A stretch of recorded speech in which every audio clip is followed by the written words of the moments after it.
Welcome to the Garage Network podcast. Join us and the occasional special guest as we discuss everything automotive, from fixing cars as a technician, owning an automotive workshop or business, overall work-life balance, and even the occasional laugh. In this episode of TGN Talks, we're joined by John Kilby from Century Batteries. He'll run us through some really important points as to why we should really be testing batteries at not only every service, but every opportunity we actually get, keeping records of that testing as well, and the reasons as to why you'd be doing that. So we hope that you guys enjoy this and that you get something out of it. Just straight into it, I guess. How you going, John? Thanks, Costa. How you going? I'm great. Mike? Morning, Mike. Nice cold morning down in Sydney and in Brizzy, John. Yeah, I think the thing says here, it's just jumped up a couple of degrees now. It's gone from 10 to 12. So it's a brisk Brisbane morning. Yeah, time to put the shorts on. Not far away. Yeah, not far away. So for those that are watching that don't know, John from Century Batteries, going to give us a bit of a talk today, are you, John? Well, we're going to have a bit of a conversation. Well, we are, yeah. And look, we just really want to talk about battery testing and I guess the opportunities that it has within the workshop. So excellent. We're good to go. I think we're good to go, mate. We can jump straight into it. Okay. Well, look, thanks for joining us this morning, this afternoon, or this evening, whichever time you get to see this. But it's about the presentation, I guess, is about the opportunities about the opportunities that are available to the workshop in terms of testing batteries. So what I want to do is quickly, if I can get this thing to go. What have we got here? Here we go. So if we look at there's a couple of key things that we want to cover. Look, why we test batteries. We're going to share a little bit of market information about what, I guess we fish in a massively big pond and how big that pond is and the share that you guys get from it. And these are obviously the opportunities. We're going to look at some battery tester options. We've actually put together a little bit of a members tester offer as well for the month of August. So we'll kick straight into it. Now, why test? I guess the key things are that we used to get warning. In the olden days, the car used to show signs. On Monday morning, it'd start fine. Tuesday, it's a little bit sluggish. Wednesday, it's a bit harder to start, a bit harder to turn over. And then come Thursday morning, is that horrible sound of the starter solenoid chattering away. There's just not enough energy to make it all work. We've got hybrids now with no starters, reduction starter motors, so the load on the actual battery is a lot less than what it used to be. And what will end up happening is, particularly with ISS vehicles, you end up with loss of non-critical features and loss of the ISS functionality. So that's, I guess the reason why we test, because before consumers would come into us, or the customers would come into the shop because their battery had started to let them down. And this day and age, tonight they put it away, tomorrow morning it doesn't start. That's a pretty good message, actually, John, because I actually do, a lot of the times, the first thing we get when a customer has, gives us a call that a car didn't start, but he had no warning, can't be the battery. But it started fine yesterday. So, that's actually a very solid point. A lot of that, it's starting fine, there's nothing wrong with the battery. Why? Yeah, yeah, exactly. It was starting fine, it can't be the battery, but it's not starting now. And that's that's sort of the reasons why. And I think it's one of those things. It's been a very gradual thing that's happened within the industry. So it's not like today it was, tomorrow it wasn't. It's the technology slowly changed. Fuel injection. Before that, they have to pump fuel into the carburetors and all those sorts of things. Where now, the car does. A lot of them won't even do a full revolution before they start. So there's that no load. No. So, guys, there's around about 5 million batteries that are sold nationally. So we fish in this massive big pond. So, as I mentioned, 5 million automotive batteries sold annually in Australia. Around about 1 million of those are sold through road service clubs. So they're vehicles and we'll show you some stats here. Sort of 70% of those vehicles would have recently been into a service centre or a retail outlet that could have potentially tested the battery. Wow. So all of a sudden, bang, there's approximately 1 million batteries that could be captured within the workshop scope. Wow. And we know that somewhere around about 1 in every 4 cars on the road has either a battery or a charging issue. And more importantly, if the people that are actually driving those cars knew, they would actually do something about it. A good 50% of those people, if you said, look, this is the condition of your battery, they go, look, yeah, I don't want to get let down. Let's replace it now. Wow. So let's go fishing. 70%, it's a huge number. It's a huge number, isn't it? Yeah, it's just a lot crazy. of sales out there, isn't there? There's a hell of a lot of missed It's a missed opportunities. Yeah, I can see the tears rolling down your cheeks, Mike. Yeah. It's like, and we'll get to, obviously there's the testing for profit part of it, but it's also part of customer service, customer satisfaction as well. Yeah, look, I really find that since we started doing those tests years ago, we started buying the Midtronics testers. Once you have that conversation with the customer, they're like, yeah, I'd rather get it now so I don't get held up. Yeah. And we actually talk about that a little bit later in the presentation, Mike. So, some conversation starters that can help. It's not like a sales pitch. It's more about it just explaining the outcomes if nothing's done. Yeah. And look, the other thing, I was going to touch on a second here, the compressor was going off, but I was going to say, years ago, your battery had to take over from a crank handle. It used to just spin you. It'd just have to spin the motor over. Everything else was done mechanically. Now, everything is so much reliant on voltage out of that battery while cranking. It has to be so good. Mm-hmm. Yep. All right. So I guess the whole message is, are you getting your share? So, let's get into testing. So it takes minimal time to do. One of the tips, if you had JK's tips for the morning is, if you've got regular customers, do comparisons. Invite them to come back in 3 months' time and 6 months' time, because most of these testers now actually have a computer, like a digital printout that you can clip to the RO or put into the file. So you've got something as a comparison. So they come in this time and their batteries are, say it's 80%. They come back in 3 months' time, it's at 70%. They'll actually see, and it tells the story for them and helps to make that purchasing decision a lot easier for them. Because let's face it, we don't jump out of bed in the morning, go, well, I'm going to buy a battery. It's not the most exciting thing you're going to do in your day, right? Not going to lie, John. I do get a bit excited about batteries, so I might actually do that. Well, I do too. But not many normal people, I should say. No. We get out of bed and it's nice and cold and we rub our hands together. Another busy day. So test every vehicle that comes into the workshop. Don't just do the service jobs. Do if it comes in for a set of wiper blades, if it comes in to have a puncture repair, take the opportunity. Like, it doesn't take that long to do, and customers will see it as an added service. It helps to build and enhance customer service. We know from the product that we get back to the factory and strip down that one of the biggest causes of battery failure these days is actually undercharging. And that's all related to regulated charge controls, smart alternators.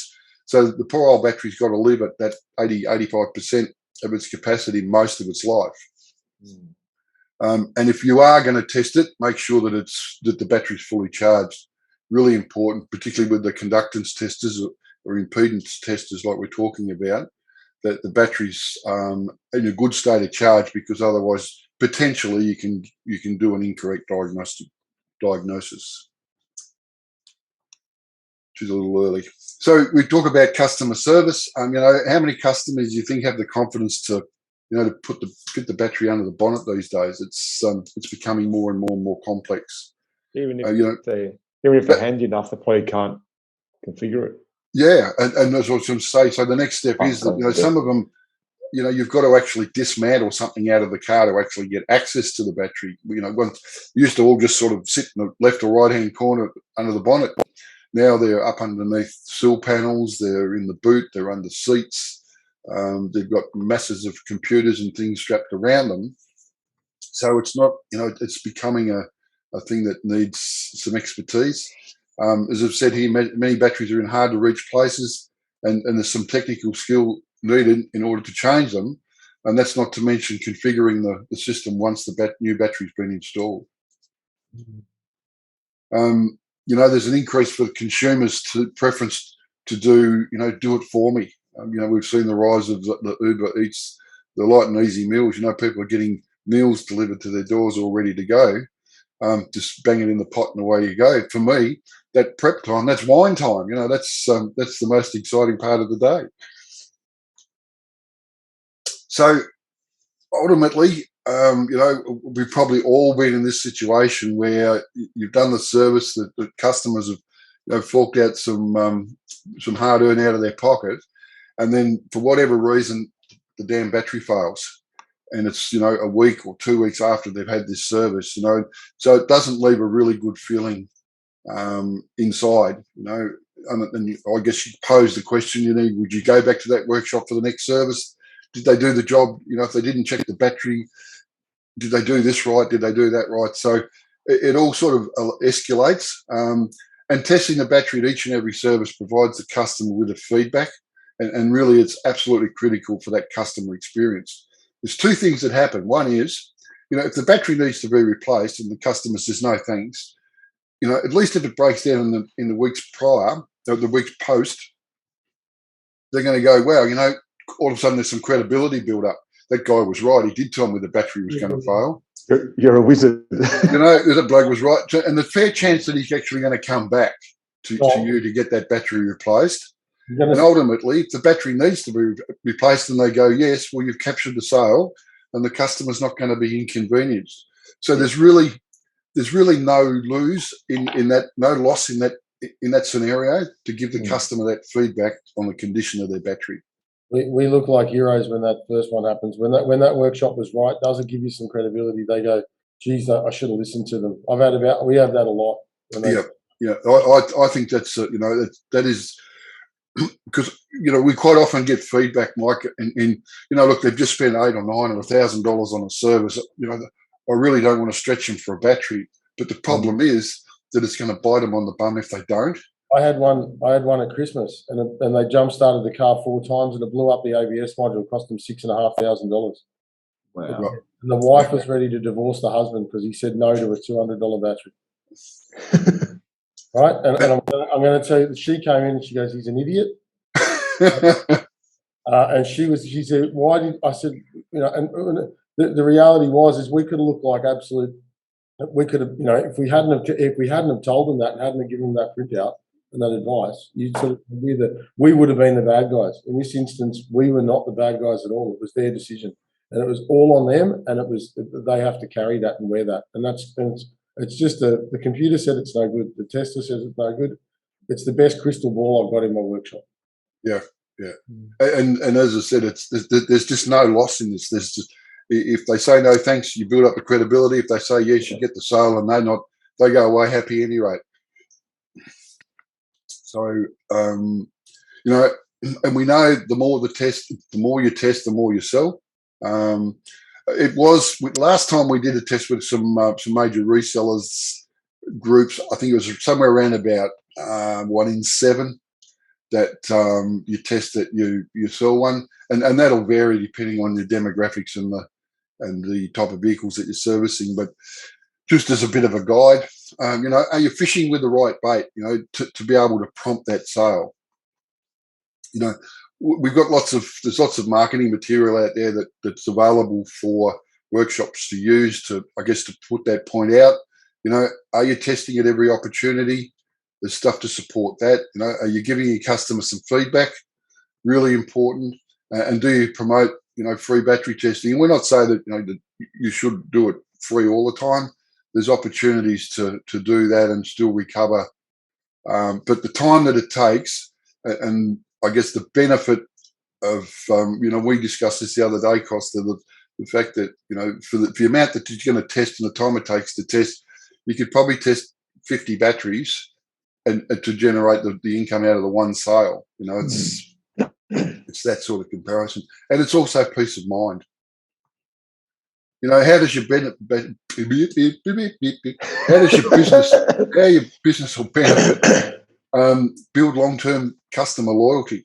It improves the customer satisfaction level. It gives you the opportunity to win new customers. We've seen people that have stuck that sign outside the door of their workshop and bang, people have come in. And that gives you an opportunity, some face-to-face time with potential new customers, and they go, "Well, how good's this bloke?" Guess what? Next time they've got a problem, they're probably going to give you the first ones they're going to give a ring, going to give a call to, and ultimately benefiting partners and with market leaders providing, with Century providing automotive battery solutions to the Australian aftermarket for a considerable amount of time now, and ultimately it all leads to increasing battery sales. So we've got 3 testers that we carry in our range. There's the DHC BT521A and the 2 Medtronics model. Now they're all now stop-start compatible. We actually have a special that we're offering the members on the 521A. We are having some, but currently we're just having some stock issues with the Medtronics, unfortunately. But I guess that's everybody's suffering from that. Welcome to 2022, mate. Yeah, I know. We thought we'd sort of got that covered off, but we didn't quite. So there's stock coming, but it has been delayed. So what we've done is we've put a package together for the members on the DHC 521, $350 plus GST. They're around about, I think it's list price about $426 plus. So there's the opportunity for them to take advantage of that if they want to. So the promotional period will be over the month of August, 1 deal per account, and there's some details there that they can contact us via our battery hotline on that number, or on the website, or if the BDMs are calling and SSRs that are visiting the stores that currently sell our product, they can talk to them about it. Excellent. So we thought we'd throw that in for the members. Now, in terms of fitting, it's in most cases it's no longer a DIY fitment. There's a lot more involved than what it was post pre-installation, setting the car up, doing things properly, then actually installing the battery, and then the post stuff after. We're finding that there's more batteries now that are exclusive for vehicles. That vehicle now takes that battery, whereas before you could have a sort of a good, better, best type of scenario. What we're finding now is, that battery is for that vehicle. Ultimately, you've got trained technicians to ensure the right battery is being fitted to the vehicle. They'll come in and might have purchased the vehicle secondhand. Who knows? They might have got, just put something in it to get rid of it. And at least then you make sure that the right battery or the right technology is fitted to the battery, to the vehicle. And then the battery management system is reset if it's required. Now, I mentioned earlier about some conversation starters. So one of the things that I've sort of put together are these sort of little things that help, I guess, is talk to customers about the replacement of their batteries. If you replace it now before it fails, you're not going to get stranded on the side of the road. And we all know about Murphy's Law. Mum's got to go and pick the kids up from school, do the school run. It's pouring with rain, jumps in the car, and the old rattle goes. So, there's an opportunity to replace that before they end up in that situation. The rides, we've already mentioned, the roadside assistance clubs charge a premium, and then you've got to wait. It's becoming more complex to change the battery. Let us do it for you now while we've got the car here. We've got the right battery to suit your car.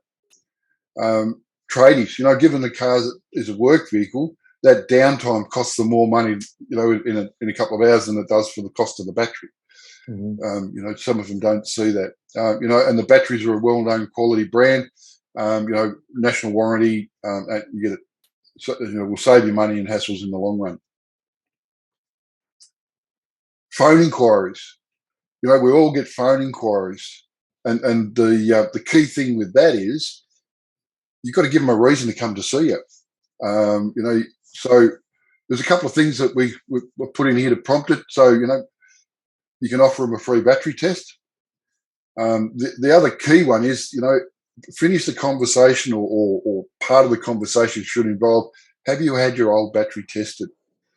What happens with that is that they'll ring around. Obviously, they've rung you. They'll have rung a few other places, and they'll, how much is it going to cost me for the battery for this Commodore? This much, this much, this much. All of a sudden, they ring you, and they go, have you had the old battery tested? No, I haven't, because normally they don't. We know, and you guys will know in the workshop, how many batteries get replaced that don't necessarily, that there's an underlying problem that's caused the battery to fail. And what this comment does is it actually sows a seed in the consumer's mind that, okay, I can get that battery for that, but what if it's not the battery? What if there's a reason that's caused the battery to fail? It gives them a reason to come into your workshop. So in summary, batteries give little to no warning. Testing creates customer confidence, provides opportunities, more battery sales. Are you getting your share? And so that's basically it, guys. Thank you. Don't be left feeling flat. A bit corny, I know, but still. No, I like it. Wow, there's some interesting stats, John. I still can't believe 70% of cars that are needing a battery repair have just recently had the opportunity to have battery replaced. It's a big number. It is a big number, and that's just data that we've sort of from our resellers that have got it in workshop situations, of course, and things that have sort of said, no, this is what's happened. We've had those Midtronic battery testers do a charging and cranking test as well. As well, they do. Yes, so they give you a whole system analysis. So they help with they definitely help with sales. The compressor. They make sales a lot easier. And obviously, like anything, like your safety stop or any other printouts that you've got in your workshop, it's not me saying you need a battery. It's the tester saying you need a battery. That's what it is. And that's what I was going to say, Mike. That's actually what happens. Is it's not you. You've got supporting documentation for what you're saying to them, and that that helps a lot. Situations where let's say a classic one is the daughter lives at home. She gets a car serviced. She comes home and they put a bloody I had to get a battery put in my car today, Dad. Oh, are they ripping you off? They're doing the bits, and they're not. Well, no. Here's the documentation that said that my battery. Oh, okay. Yeah. It just helps to cement, I think, that relationship between the customer and the workshop, and it builds that trust, which is so important. I think as well, when you're giving someone something on paper, you're committed to what you're saying. You're not just saying something and to make the sale. It's on paper. Here it is. It's evidence. It's transparency, which you can argue all you want. It's there. That's the outcome. So it doesn't matter. It doesn't matter. They're the facts. So I think it makes the process a little bit easier. Cool. So, any questions, guys? I just want to keep. So now I want to sell more batteries. Well, I should test more batteries. I've felt that sometimes. I'm not probably we do try and do them obviously every service, and by try we meant to do them every service. Every now and then one slips through, but even offering it at any time you open a bonnet might be a good idea going forward. Sorry, I keep talking, but if I could have one more thing in the workshop right now making noise, it would happen. The other phone's ringing, there's a pump going off, someone's using the press. It's like, oh my God, if I could hell, it's a Friday, I can tell. That's all I can say. Good work. At least you know you're busy, Mike. Oh, look, and I'd love to go back and have a look at, some people are going to go, oh, I hate that idea of that free battery test. When you're using those sorts of battery testers, and I'll be honest, this is going back 15, 20 years ago when I was working for Dad, we used to have these free battery test signs from Century, and we'd be like, what the hell are we supposed to? And we didn't have a Midtronic tester. We'd be like, we'd get a carbon pile tester. I'll wind it up. Yeah. You'd be testing batteries a different way, and we'd be like, get those bloody free battery test signs because it's going to take too long to test.